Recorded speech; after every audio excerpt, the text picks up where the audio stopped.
Hey guys, welcome back to this Manchester United career mode episode. This is episode 10 and we're in January. We've got a lot in store for you in this episode. We have transfers, whether that's selling players, loaning players out, and also bringing players in. And we have some games that we're going to quickly go over as well. We're not going to have any live reaction games. This episode is mainly based around transfers and moving players on as well. So sit back, relax, and I hope you enjoy the episode. So we're gonna play matches, they're gonna be highlights, and we have to basically get them out of the way. I know you guys are probably here for transfers, but the show must go on. We have to perform in the league. We can't just neglect it just for transfers. And as you can see, we have Wolverhampton at home in the Premier League. We are going with a 4-3-3. Martial is really knackered up front, but he has to persevere. So we have skipped some goals because there was too much clips to go over, but this is one thing I want to highlight. Wan-Bissaka giving the ball straight to Podence, one of our targets, and they've equalized through Adama Traore. But look at this goal, look at the way I've hit this free kick. Bruno Fernandes steps up, he puts the ball down, I pick my spot, I shoot. It does come off the hand of Jose Sarr. He does slap it into the goal a bit, but I'll take it as they come. That was a brilliant free kick.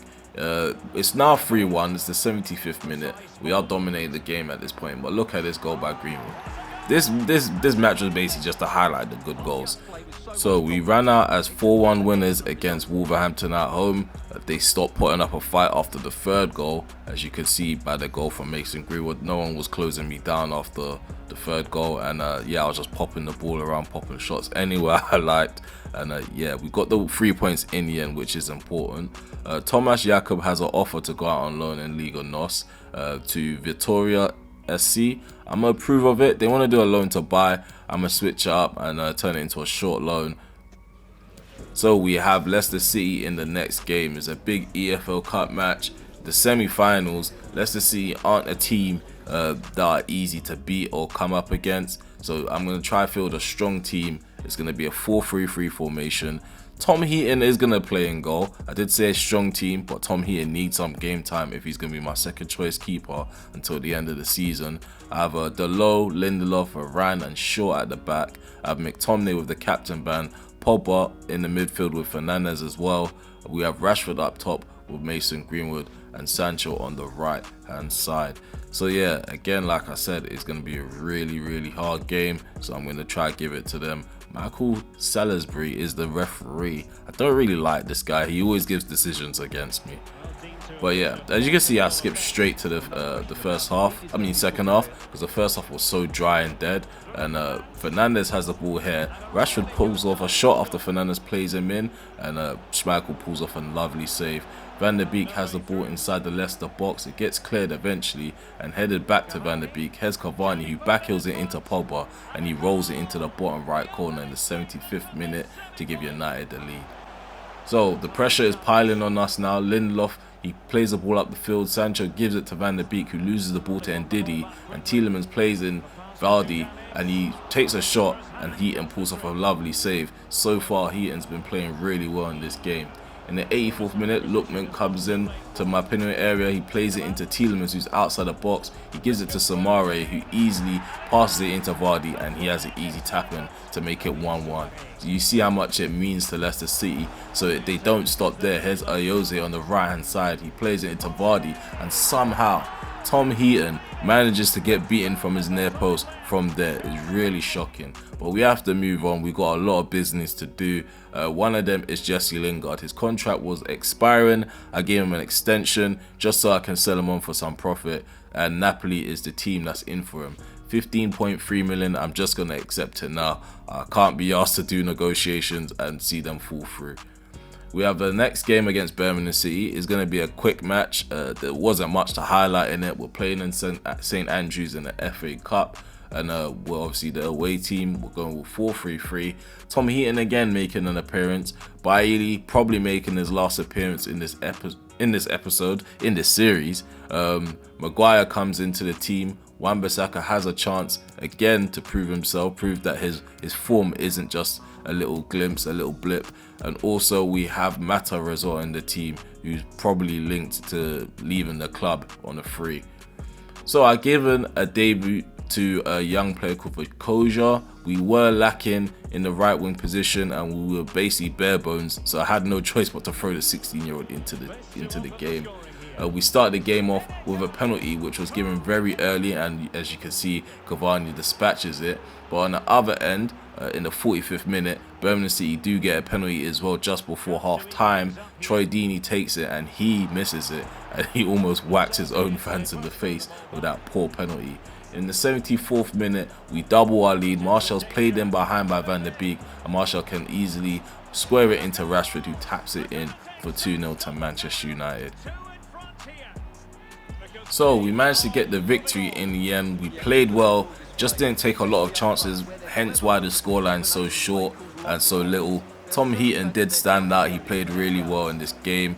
He denied Birmingham City a couple of times, but they didn't really have much clear-cut chances. So Aston Villa have snapped up one of our targets, Thiago Almada, the Argentinian. I can't pronounce that name of his former club properly. Velez Sarsfield. Pretty easy. It was easier than it looked. But yeah, they have snapped up one of our main targets, which is very frustrating. He would have been a really good player to add to the squad in the summer.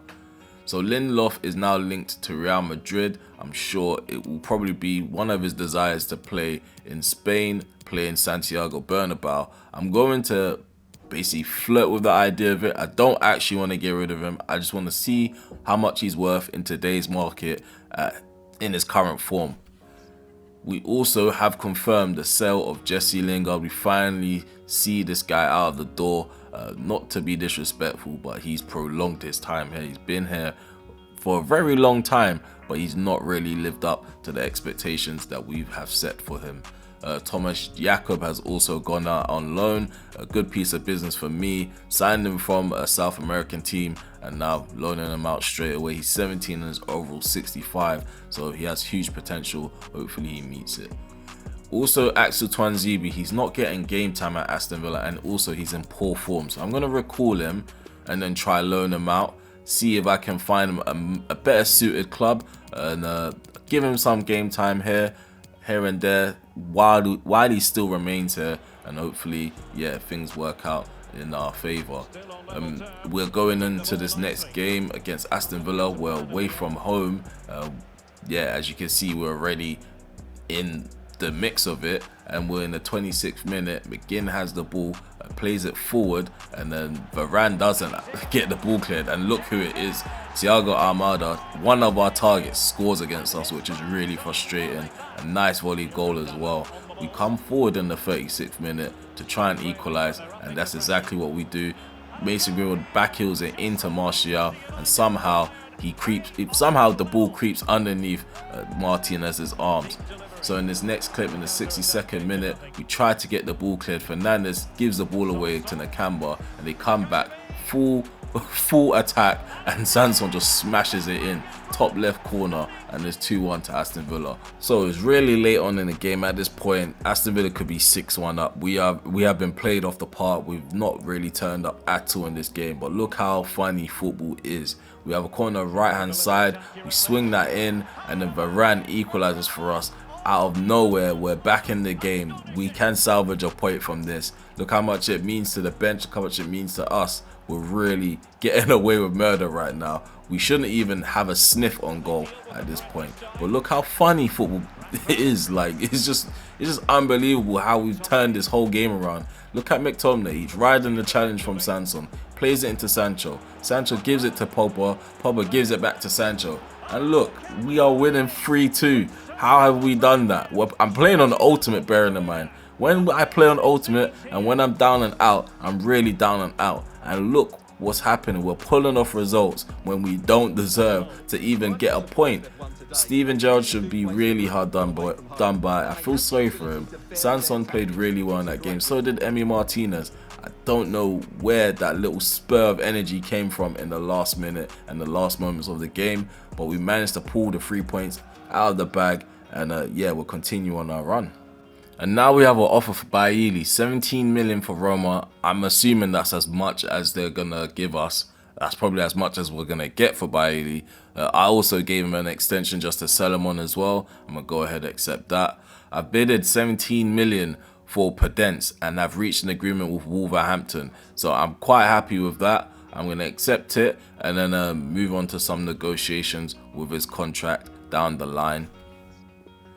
Ronaldo is also back from his injury. He was out for a month and he's saying he's ready to play. I'm going to ease him back into the firing line. I'm not going to just throw him in. And yeah, he's just telling me that he's ready to play. I just got to let him know that he's a part of the team. He's a big player for us. But like I said, he's not just going to push Martial out of his spot. And speaking of Martial, we have an offer for 45 million for Martial. That is a disrespect. That is a disgraceful offer. For a guy that's in form like him, he's top scorer in the Premier League, 45 million by Bayern Munich, that has to be rejected. So, Manchester United versus West Ham. This is the starting 11 that I'm going with the 4-3-3 formation. David De Gea is starting in goal, our club captain. We have Wan-Bissaka at right back. The centre-back partnership is Varane and Lindelof as usual. We've got Alex Telles on the left. Fred comes in for rotational purposes. He's at CDM. We have Van der Beek in the centre mid positions on the left. And then we have Fernandes on the right. In the left wing, we have Rashford. Down the middle, we have Martial. And at right wing, we have Jadon Sancho. So yeah, West Ham have a well put together squad. Players like Declan Rice, who I'm highlighting now, I'm scouting him, so this is my way of scouting him up close and personal, and I can say he put a good recommendation in for himself in terms of being a target for a future transfer to my club. The first highlight, West Ham have the ball, they're popping me on the right hand side. Souček has the ball, he gives it to Rice, Rice gives it to Antonio, he lays it off into Benrahma and they take the lead early on. Souček has the ball and he plays it into Antonio. Antonio finds Benrahma and a nice save is pulled off by De Gea in the 48th minute to keep us in the game. So we're playing some attacking football now. We push the ball up the field into the 51st minute. Jadon Sancho takes the touchdown, cuts in on his left foot and smashes us back into the game. It's now 1-1. Perfect ball by Van der Beek, I must say. From kickoff, Antonio's already ripping me. As you can see that he left me in the past. That's all there is to this clip. I just wanted to highlight that my player got destroyed. In this next clip, in the 66th minute, Jadon Sancho smashes us into the lead. It's now 2-1 to Manchester United. We have not deserved anything from this game. West Ham have been popping us. They just haven't taken any chances. As you can see here, in the 80th minute, they had another chance to equalise with Vlasic. A nice save is pulled off by De Gea. And in the 91st minute, Antonio takes a shot and is blocked by Varane. So we put in a really professional performance. Despite not deserving anything from the game, we've come away with 3 points. Some of our players put their lives on the line, which I'm really happy to see, and it just shows determination and togetherness, and also us winning games without deserving it just shows we have the mentality of true champions, and we should be pushing forward to basically accumulate as much points from January up until May, and I do see us being able to do it. So Jadon Sancho, I'm highlighting because he played really well in this game. He hasn't really put a step wrong. He's the standout player. As you can see, he got an 8.9, and even in his next tile, as you can see, he's the assist leader in the league. 17 assists in 20 games. That's a lot of assists. He also has 9 goals as well. That's 26 goal involvements in 20 games. That's a lot to contribute within 20 games. So as you can see here on the screen, we have Bailly. He's confirmed to have left to Roma. We finally got him out of the team. He was a really shocking player at the back. The worst combination was him and Wan-Bissaka. Goes down in history, worst combination in any of my career mode saves. So one is out and one is coming in. Daniel Podence has joined us for 17 million. I've given him the 16 jersey. I didn't really have much jerseys vacant for him. He's joined 17 million, as I've already mentioned, on 130k per week. He's a really good player for me. He's one of those players that people overlook him in career modes because he's 26 and he doesn't start off with high ratings. But that's not how I play career mode. I go for players that suit my system, and he's certainly someone that has attributes to basically use in my system. He has high acceleration, good balance, good agility, he's good at dribbling as well, and he's got decent pace, decent speed, should I say. Yeah, he fits the system where I like players cutting in and being really creative on the wings. He can even play in left wing, cam and right wing as well. But enough about him, we're playing his former club in the FA Cup. So, Man United play Wolverhampton. We meet again. They have a good team. They have Gravenberch in their team. They have White as well. That's a good addition. And we're playing a 4-3-3 formation. We are rotating again. Ronaldo gets his first start since being out injured. Fred maintains a role in the midfield position. Tuanzebe comes in as well. Someone I also would like to highlight. He played really well in this game. He's put a good recommendation in for himself, because I wouldn't have thought that I'll be using him in January, but because he's played well, I'm probably going to think about using him in further games to come. We start this game off with an attack with Wolverhampton in the 16th minute. Moutinho plays in Pedro Neto, and Heaton pulls off a lovely save.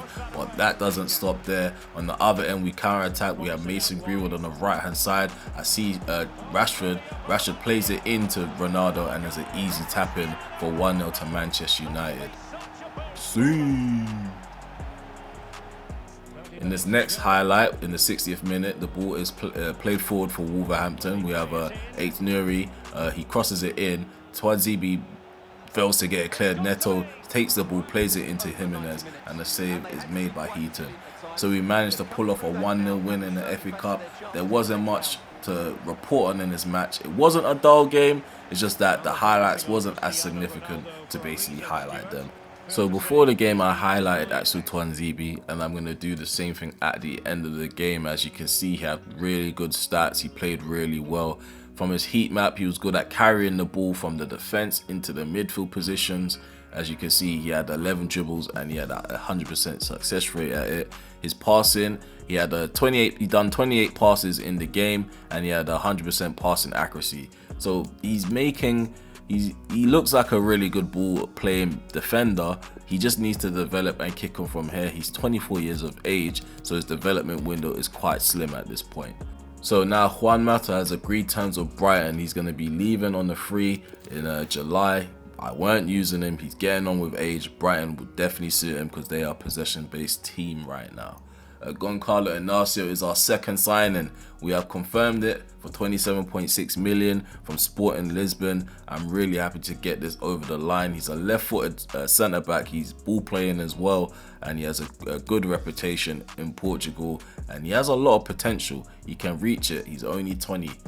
We have another game, the EFL Cup, the all-important EFL Cup. We lost in the first leg. The way they did me dirty, it kind of left me distraught. They dropped 2 goals. They dropped 2 goals on me after the 84th minute. Vardy, I really want to punish them. I want to get back at them. I am fielding a strong side. Tuanzebe is starting, and so is Heaton. I'm going to stick to this cup goalie policy. I'm not going to do Tom Heaton dirty. He has put in some good performances. He's made nice saves here and there. So I just need to put faith in him. Van der Beek's going to be leading out the squad. I know he's not a natural born leader, but I have faith in him to lead the side to victory in this game. So yeah, as I said, I've mentioned Tom Heaton many times before, and I'm going to mention him some more. He played really well in this game. He kept us in the game when it looked like we was going to be out of it. And Daniel Podence, he's making his debut. I like to highlight him as well. He played quite well. He carried the ball well in this game, and you're going to see some clips from him as well. So for the first highlight, in the 5th minute, Harvey Barnes has the ball. He plays it into Tielemans, who spreads the ball out wide into Visca, and Maddison's played through on goal, and Tom Heaton pulls off a lovely save after Maddison has taken the shot. And as you can see, Martial's down. He's injured. It's quite annoying. He's in really good form. Hopefully this isn't too much of a serious injury. He stayed down for like 3 minutes, so I thought he would get back up, but he just didn't in the end. So Leicester City have the ball again in the 7th minute. Maddison Ryden challenges. Eventually Van der Beek gives the ball back to him. Vardy pulls off a shot and Tom Heaton saves it. We have the ball on the left hand side. It's the 17th minute and Leicester City are penning us back into our own half. Vardy has the ball, heads Maddison into Tielemans, into Maddison again, and Harvey Barnes makes it 1-0 to Leicester City. We're trailing 3-1 on aggregate. This is a really bad position for us, and they're coming forward again in the 29th minute. Tielemans plays it into Vardy, Vardy into Harvey Barnes back into Vardy, and another save is pulled off by Tom Heaton, keeping us in the game, really vital. Here's Ronaldo coming forward in the 34th minute, plays in Jadon Sancho, and that smash us back into the game. It's 1-1 and 3-2 on aggregate. So all them saves by Tom Heaton so far are really crucial because it's allowing us to stay in the game. It's giving us hope. In the 63rd minute, for some reason, Iheanacho went in behind on Fernandes and got himself sent off. So the game is now wide open. This game is for the taking. We just have to push and be patient. Podence is now on the field. His close control dribbling is proving to be really effective as I find a way to take the lead 2-1, and we're level on aggregate. It's 3-3. What a goal by Greenwood.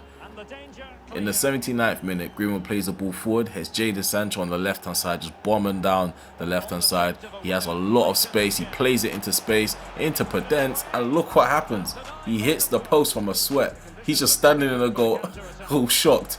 But however, in this next clip, he plays in Mason Greenwood, and Mason Greenwood makes it 3-1. That miss was shocking. It's 4-3 now. It's 4-3, and we're coming forward. We're going to put the nail in the coffin, and Podence gets the goal on his debut. A really, really good way to announce yourself at Old Trafford and announce yourself as a Manchester United player, scoring a really important goal in the semi-finals. The game was pretty much won before that, but that just confirmed it because we are prone to conceding late goals. I'm really happy for the guy.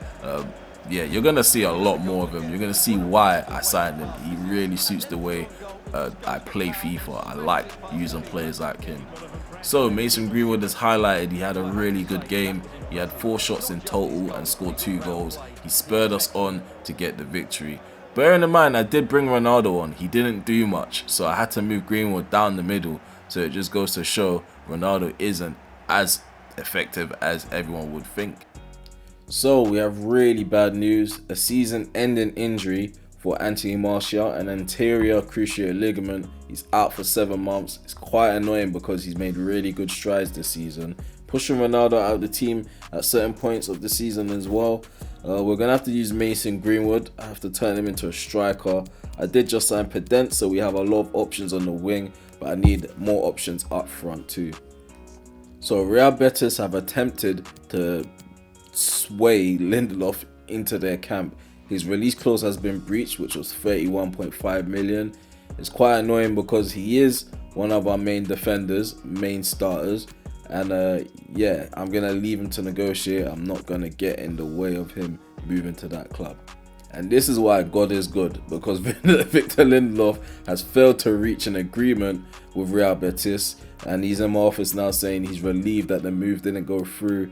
I'm just going to let him know I'm glad you're staying, and I'm going to go ahead and renew his contract, because that 31 million release clause is going to have a lot of giants sniffing around him, sniffing to basically poach on him and sway him into their club. So I'm going to give him 140k per week, a 1-year extension with no release clause, and give him a bonus for 15 clean sheets, which will basically give him 230k as an added on bonus. So with 5 hours remaining in the window, we have now decided to go in for Tchouaméni. I'm going to bid 48 to 55 million. And yeah, I know I've left it too late. It's because I saw the way Declan Rice played against me when I played West Ham. And I thought maybe there's something in it. Maybe I should go for Declan Rice. But then again, Tchouaméni is younger. It makes more sense. So yeah, me playing about, I've left it way too late. I'm going to rely on the DOF because yeah, he got the other deals over the line for me. As you can see, we're on the final 2 hours. We haven't heard back from them. The verdict, God's sake. So we're not going to bring in another CDM or bring in another player, should I say. I sincerely apologize to everyone that recommended Tchouaméni, and I should have listened, but I didn't want to be one of them guys that just made a snappy signing and not make the perfect signing. it's clear Tchouaméni fits my team, but I wasn't too sure whether Declan Rice was someone that I should go for. It's quite annoying because I have to deal with McTominay and Fred. They're not perfect for that role that I'm playing them in, but they will suffice until the end of the season. I'm not going to make any big decisions from here on because the development of Rice and Tchouaméni could be huge in the space of 5 months from now up until May. So yeah, it's best to wait it out. Maybe another player even pops up into my scouting network and I may go for them instead. But to recap this window, we have signed Daniel Podence for 17.6 million on a 2-year deal, giving him 130k per week. He's sporadic and he's happy to be a rotational player. Inacio has come into the squad as well for 27.6 million from Sporting Lisbon. Good deal. He kind of reminds me of Ruben Diaz, his stature, his build. I can turn him into someone better than him for certain. I just need to figure out his best attributes, what he's good at, and who to play him next to in the future. But these are some other deals that happened elsewhere.